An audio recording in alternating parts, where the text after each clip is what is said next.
Beberapa hari yang lalu saat saya sedang nyantai, saya menyaksikan sebuah podcast di mana podcast tersebut salah satu narasumbernya adalah seorang dokter sekaligus periset dari sebuah lembaga terkenal. Si dokter itu bilang bahwasanya Kopdes Merah Putih bukanlah koperasi, melainkan komando operasi. Istilah ini ditujukan untuk sebagai olok-olokan ya, atau sebagai satir bahwasanya Kopdes Merah Putih itu nantinya akan jadi proyek abal-abal yang diisi atau hanya akal-akalan pemerintah untuk melakukan sesuatu yang tidak baik. Tapi uniknya, saya melihat si dokter itu membawa-bawa nama Hatta, yakni Bapak Koperasi Indonesia yang sekaligus menjadi bapak bangsa Indonesia, untuk mendukung argumennya.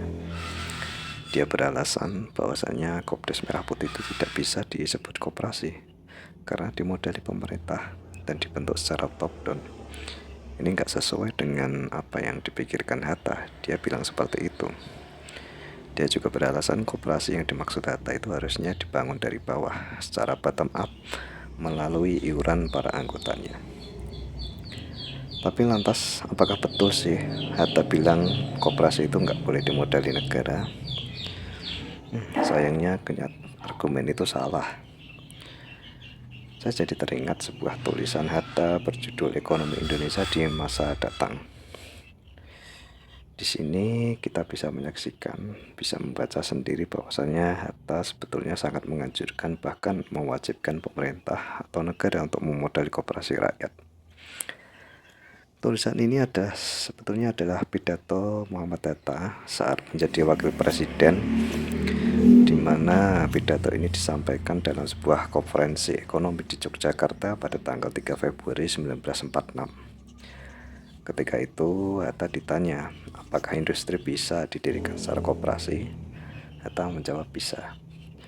Hanya saja Hatta bilang tantangan paling susah untuk mendirikan koperasi secara industri adalah soal kapital atau modal koperasi. Mengapa? Sebab kondisi keuangan buruh, rakyat tidak bisa diharapkan untuk patungan modal membangun sebuah industri besar. Oleh sebab itu Hatta bilang, dalam hal ini pemerintahlah yang harus memberi uang muka sebagai pinjaman yang dapat diangsur sedikit-sedikit oleh perusahaan koperasi tadi. Coba pikirkan saja dengan logika, bagaimana mungkin rakyat iuran patungan modal koperasi, sementara mereka saja nggak bisa nabung. Gajinya hanya cukup untuk bertahan hidup sehari-hari, itu pun kadang masih ngutang ke tetangga. Rakyat kita sudah terlalu miskin untuk iuran modal. Apalagi saat itu, di awal-awal kemerdekaan, rakyat kita baru saja merdeka. Tentu nggak mungkin kan. Hatta juga bilang industri yang didirikan secara koperasi itu sebenarnya lebih baik daripada industri kapitalis. Sebab industri kapitalis itu biasanya dijadikan tempat jutaan orang menggantungkan nafkah. Maka tidak baguslah ketika suatu industri, suatu tempat yang digunakan untuk menggantungkan nasib jutaan ribu orang itu hanya diputuskan oleh segelintir partai kelir atau swasta saja, yang biasanya mereka hanya mengacu pada profit semata. Jadi menurut saya sih pembangunan koperasi ala top down seperti Kopdes yang sekarang ini bukan rantai komando, tapi ini sebuah goodwill nyata dari pemerintah. Itu adalah bentuk keberpihakan politik negara untuk memperkuat ekonomi rakyatnya menghadapi kapitalisme. Masa iya hanya kapitalis saja yang dimudahkan untuk dapat bantuan modal usaha, sementara rakyat tidak? Jadi menurut saya tuduhan Kopdes Merah Putih itu melenceng dari koperasi Muhammad Hatta itu nggak benar sih, menurutku kalau lihat dari tulisan ini.